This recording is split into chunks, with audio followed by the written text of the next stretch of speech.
सुबह क्या करना चाहिए, भक्ति और ज्ञान में क्या अंतर है, और बुरे समय में क्या करना चाहिए। सुबह उठते ही क्या करना चाहिए। सुबह उठते ही पहले तो जब नींद खुल जाए, आंख नहीं नींद खुल जाए, तो वैसे के वैसे पड़े रहना चाहिए, ना कोई विचार, ना कोई भाव, ना कुछ।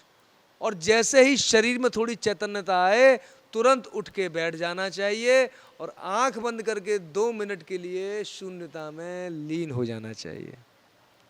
जो भी आपके इष्ट हों, जो भी आपके प्रिय हों, उनका ध्यान करना चाहिए। जो भी आपके गुरु हों, उनका हृदय में ध्यान करना चाहिए।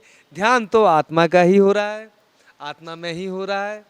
तो जब आप ध्यान करते हैं तो ध्यान में आत्मा का जो स्वरूप है वो अपने आप विस्तृत होने लगता है। तो अर्थात जैसे ही आप सो के उठें, कुछ ना करें,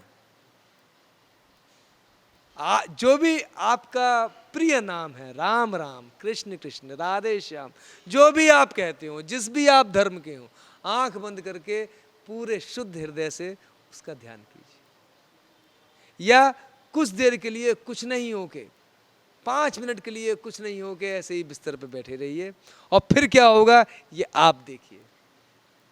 फिर आपके हृदय में नए विचारों का संचार होगा, एक नया आयाम आएगा। अभी क्या होता है, हम बिस्तर से उठते नहीं, रात को जिस विचार ने छोड़ा था, सुबह उठ के वही विचार से हम आरंभ कर लेते हैं। उसके बीच में कोई अंतराल नहीं होता, है ना। जब अंतराल नहीं होता तो नई चीज उसमें आएगी कैसे। नई चीज को आने के लिए अंदर जगह तो होनी चाहिए, स्थान तो होना चाहिए। हमने अपने आप को इतना ठसाठस भर रखा है कि ना तो हम चैन से जागरण में जाग पाते हैं, ना निद्रा में हम प्रेम से सो पाते हैं। और थोड़ी बहुत सुषुप्ति में जो शांति मिलती है, उस शांति के मिलते ही, आंख खुलते ही हम फिर अपनी सारी ऊर्जा उत्पात में लगा देते हैं।